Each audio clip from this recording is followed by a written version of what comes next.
How could lending a friend money lead to a 19-year-old girl getting arrested and convicted of money laundering?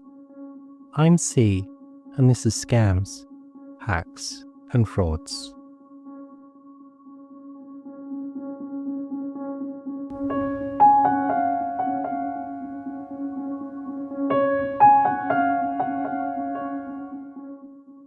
It's 2010, and Ebony King's future looks bright. She's 19, living in Dagenham within Greater London, and about to finish secondary school. She has great grades and has already secured a place at the University of East London to study psychology once she graduates. She's also a new teenage mother. An old family friend had found themselves in a pickle and asked for a small loan. Only £50. Being the helpful sort, she saw no problem with lending him the money. Little did she know that this was the first domino in a chain that threatened to destroy her entire life before it could even really begin. How? By the friend paying it back. When the friend paid it back, they overpaid, instead sending £250. It looked like the kind of fat-fingered mistake any of us could make. She called the friend to let him know, and the friend asked her to take the money out of an ATM and give it to him in cash. A few days later, she did, and that seemed to be the end of it.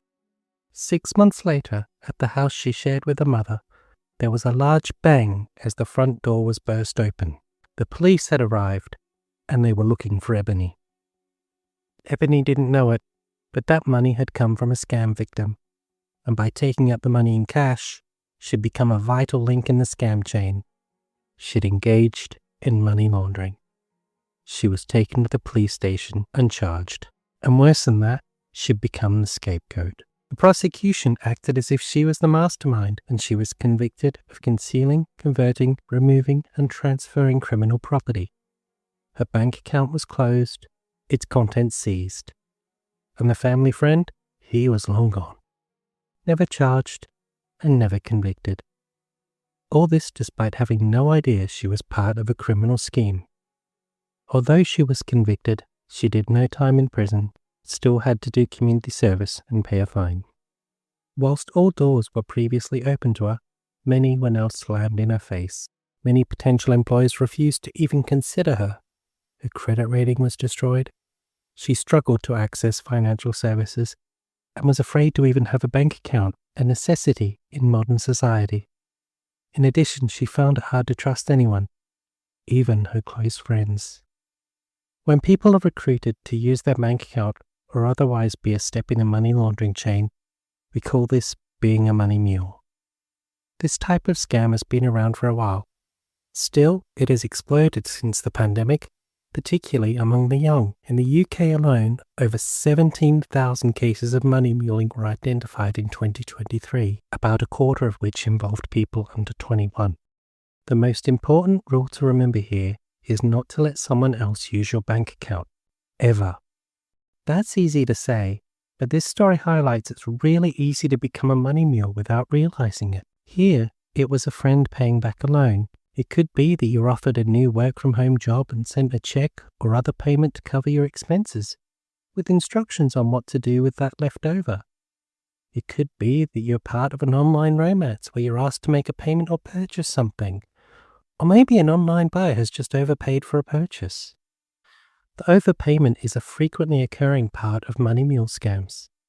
If you do receive a payment which is for more than what you're expecting, you should not change the form this money takes. You might have noticed that whenever you ask a store for a refund, if you're paid by card, they will only refund to the same card you used for payment. Additionally, they will not refund in cash if you paid by card. Stores do this to prevent money laundering.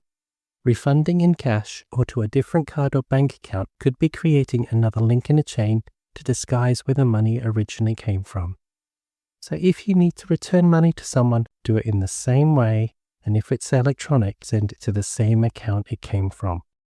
Returning to Ebony King, there is a positive outcome to the story. She still attended university, she earned her degree, and secured a job as a patient advisor within the UK's National Health Service.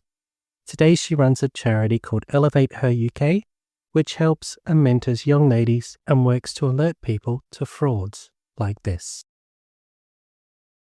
We're going to have a lot more to say about money laundering, but for now, I've been C, and this has been Scams, Hacks and Frauds. If you found this helpful, please share it with everyone you know. You can find more about our show and how to support us at scamshacksandfrauds.com.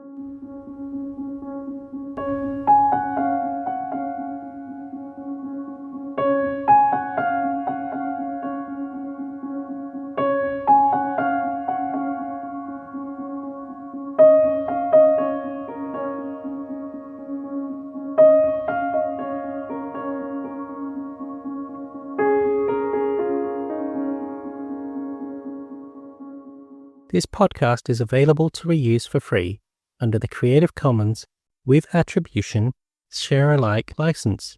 The music is not included in this license. For more information on the Creative Commons license, please visit creativecommons.org.